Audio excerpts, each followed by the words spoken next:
It's eclipse time. It's a rock and roll period of time. We have a supercharged eclipse, lunar eclipse. Emotions will be high.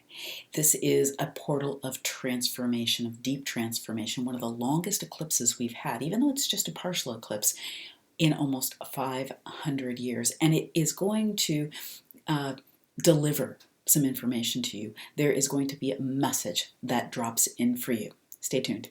Hi, I'm Prema Gurreri, Vedic Astrologer, Consciousness Guide, and welcome to Chart Your Path. If you're new to the channel, be sure to subscribe and hit the bell notification. And if you are liking this information, be sure to go ahead and give it a thumbs up. I really appreciate you helping to get the word out. If you haven't yet taken the free Sacred Wealth Code quiz and found out one of your Sacred Wealth Code archetypes, you can grab the link below or in the comments. And if you want a reading or understand how you could work with me even deeper, then stick around till the end and I will share all that information with you. On November 18th or 19th, depending on where you are, we are going to have a lunar eclipse in the constellation of Taurus in Vedic Astrology, in the nakshatra, the lunar mansion of Kritika, where the moon is exalted right at 3 degrees. And this is the queen in the Sacred Wealth Code archetype system. I think I've got the queen up here behind me here, the queen. And this is a full moon where the moon is so powerful. The moon is our consciousness. And it's going to have an eclipse. So that's the shadow. That's Rahu, the magician, putting a shadow across our consciousness. We can't see things clearly during a lunar eclipse. It's an emotional period of time. It really churns and brings up those emotions to the surface. This eclipse will be visible for most of the world, and it's the longest eclipse we've had in almost 500 years. So that means that the duration of time you can actually view it, it's going to be moving slowly, is a long period of time. Now, this is so powerful for our transformation because of another aspect happening here, but it is the last eclipse in the Scorpio Taurus pattern that we've been going through over the last year plus, which started last September.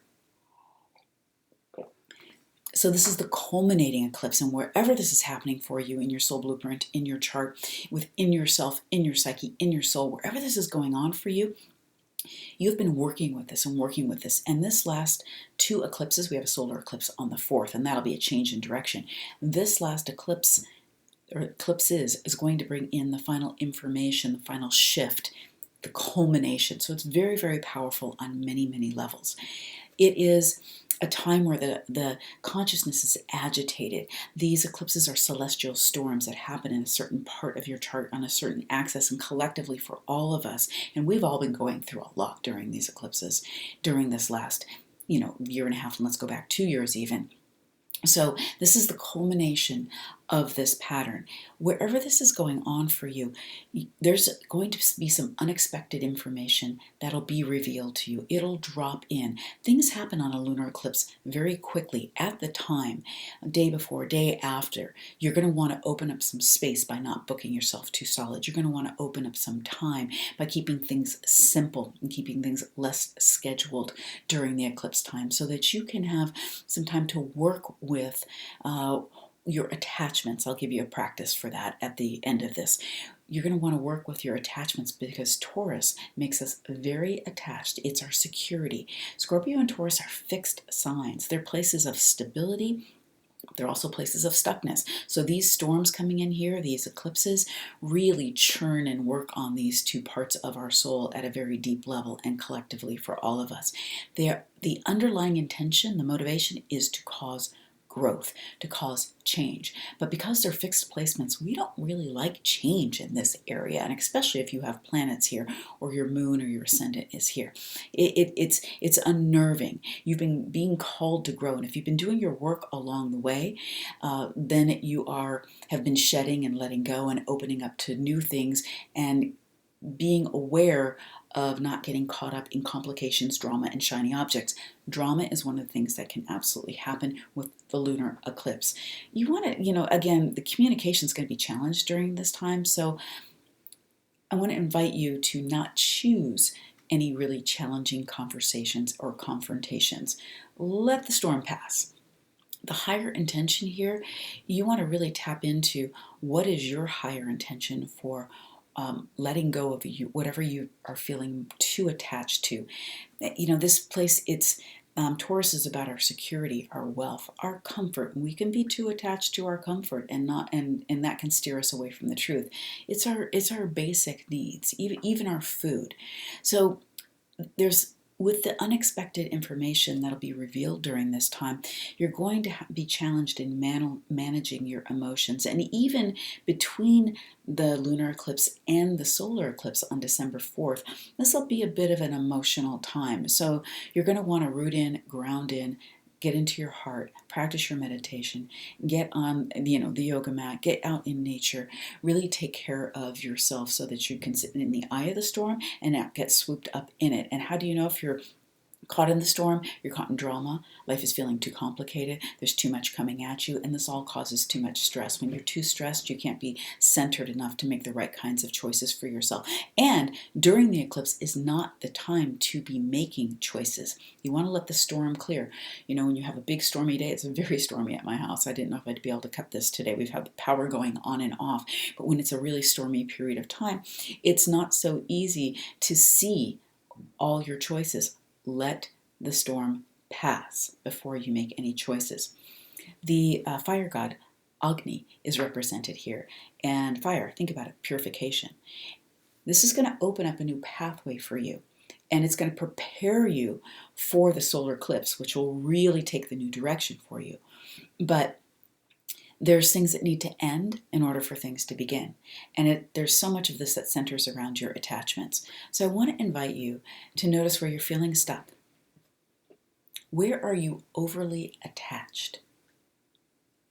Where are you overly attached? Where are you like, oh, I just don't want that to change?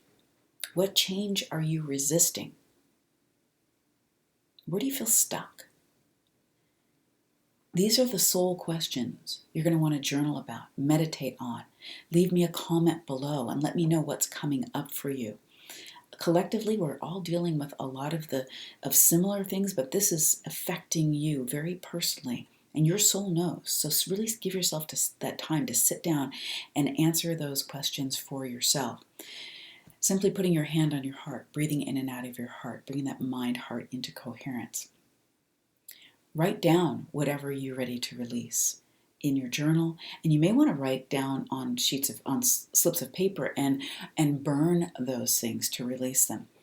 If you have a particular clearing process you like to use, I teach many in the work that I do with my clients in the Solutionary Blueprint and also in the Sacred Wealth Circle, and also in my book, Your Sacred Wealth Code, Unlock Your Soul Blueprint for Purpose and Prosperity. Links are below. There are clearing processes in here and around wealth and security, which is a big one that you can work with as well. And there's a free portal that goes along with the book online that I actually walk you through some of those processes. So you've got resources. Now, there is a beautiful thing that's going to happen right after the next day on the 20th. Jupiter is moving into Aquarius for the final time. It's coming out of debilitation. It is moving into Aquarius in Vedic Astrology, sidereal astrology, where it is going to bring its light, its grace for all of us, and starting a procession into the light. It is going to help us to bring our rise in Dharma, really coming back to our purpose, some more connection with each other, goodwill, being able to find common ground. This is something I've been talking about. I talked about it in the video that I did for the beginning of the month. There should be a little eye up there where you can go and watch that video as well. And this is power to the people. This is where we are able to stand in for truth, see it, speak about it, and the people have more. If we come together collectively, we have more power than the leaders.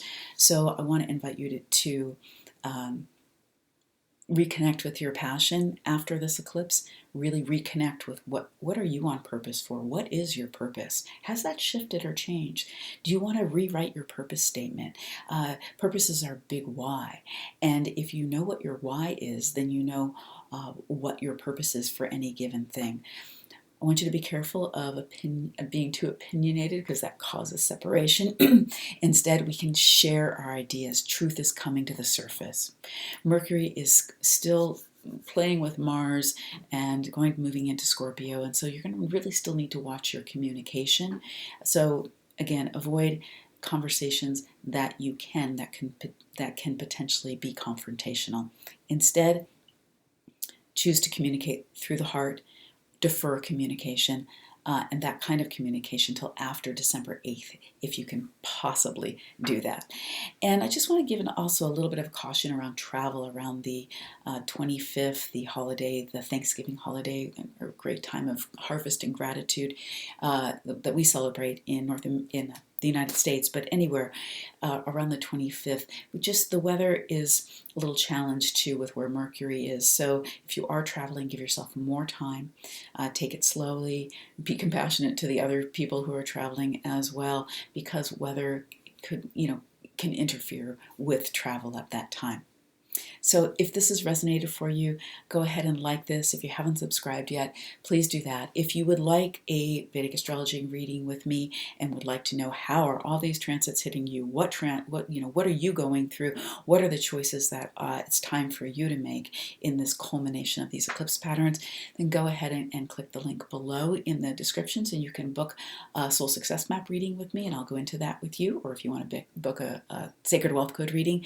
And if you are a conscious woman visionary and you really do want to dive deeper into your soul, navigate the work that you're here to give the world, your gifts, and how you do that, and you want to do that in a way from the inside out, then you want to apply for the Solutionary Blueprint. We book a call with me and my team, and we have a conversation to see if we're a fit, if what we're offering, the Solutionary Blueprint, which is the whole body of my work.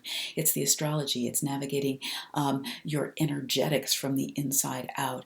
It is working with how do you move your work out into the world on a practical level, but still do it from the inside out, based on your Vedic astrology, based on how you're wired up and your divine gifts and your sacred wealth code. So if that's interesting to you and you feel resonance here, I encourage you to click the link below and fill out the application and book a call with us, and really look forward to having a deeper conversation with you and helping you to move your movement out in the world. We all need to come together and give our gifts. There's no better time. The time is now. All right. So much love to you.